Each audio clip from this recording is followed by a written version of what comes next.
Здравейте, мили приятели! Днес се включвам с малко по-дълго видео, но съм провокирана от това да благодаря на всички около мен, най-напред на семейството ми, да благодаря на всички родители в детската градина, на всички колеги, на екипът, с който работя, да благодаря на всички партньори в компанията, с която си партнирам. Знаете ли кое ме провокира, за да запиша това видео? Вярата.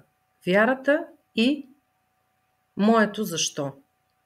Защо станах детски учител? Какво ме водеше, за да стана детски учител?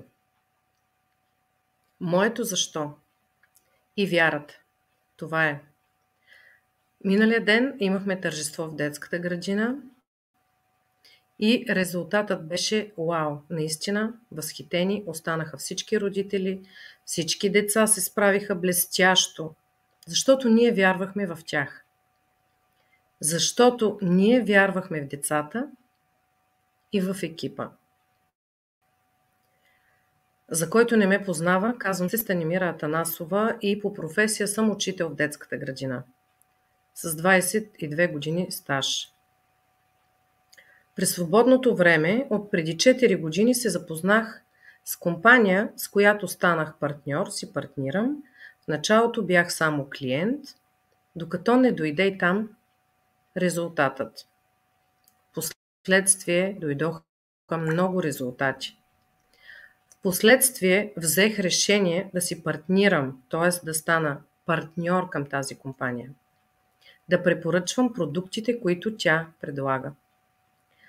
Искам да направя един паралел между детската градина и между другият бизнес, с който се занимавам.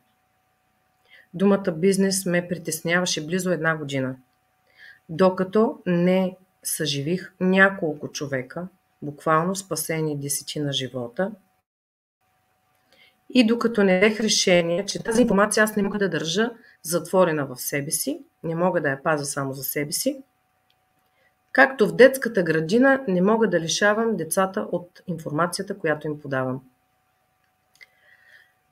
Днес ще направя паралел и сходство между двете професии.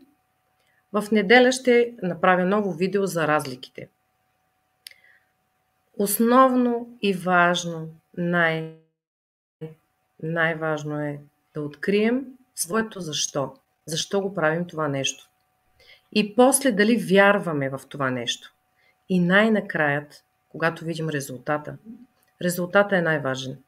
Резултатът е основният, който движи този процес напред. В детската градина даваме информация на децата. Децата са различни, но най-важно е как ги гледаме. Целият екип ги гледаме еднакво. Има правила. Еднакво ги обгрижваме, еднакво ги гледаме, еднакво ги обичаме. Но децата са различни. Всеки възприема информацията по различен начин. Тук се намесва индивидуалният подход, разбира се. В компанията, с която си партнирам, по същия начин давам информация. Хората са различни. Някои чуват, някои възприемат малко по-късно, някои просто не е дошъл техният момент. Отново е важно това, в което вярваш и защо го правиш. Аз съм открила моето защо и вярвам в тази компания, вярвам в резултатът и за това вървя напред в двете посоки. Искам да дам пример на всички хора, които имат основна работа, които имат основно избран път в живота си, че двете работи могат да се съчетават прекрасно. Прекрасно могат да се съчетават двете дейности едновременно. Стига да знаеш защо го правиш, стига да имаш вяра в това, което правиш и да правиш нужните действия. Отново се връщам на детската градина. Това, че имаме прекрасен екип, това, че знаем защо го правим и вярваме в децата и в това, което правим, даде своят резултат в сряда. Прекрасно тържество, битов празник се получи.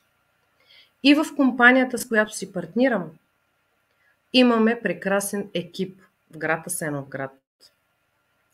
Знаете ли, един ден преди тържеството, топ лидерът за Европа, Нели Петрова, беше в Асеновград. И тя каза: вие не знаете какво правите. Вие не знаете как се развивате. Вие не знаете какъв екип сте. За това се включвам днес, да благодаря на всички, които са около мен. Това нямаше как да се случи, ако нямах подкрепата на семейството ми. И за това най-напред благодаря на тях. И най-хубавото е, че в двете работи, заряда и това, което ме движи напред, е любовта и уважението и отношението. Уважението и любовта от децата ме зареждат безкрайно. Тук няма спор, тук няма две мнения. Уважението и отношението на родителите е определящо също. Уважението и отношението на колегите и на екипа е определящо също.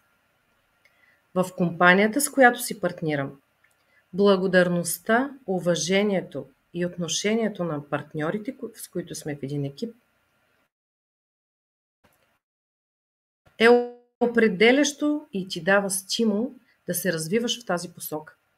Затова стартовата академия, която е поредна за тази компания, месец април ще бъде в Асеновград.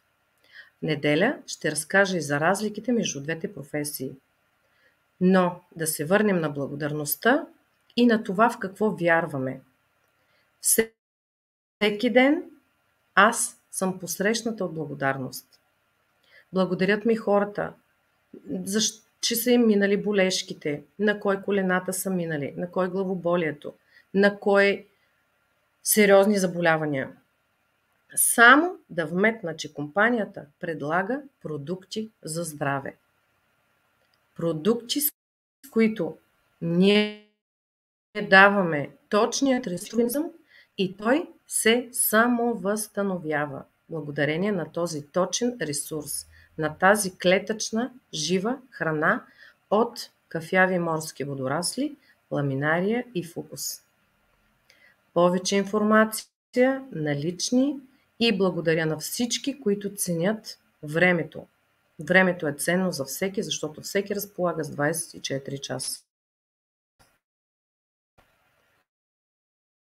Затова от мен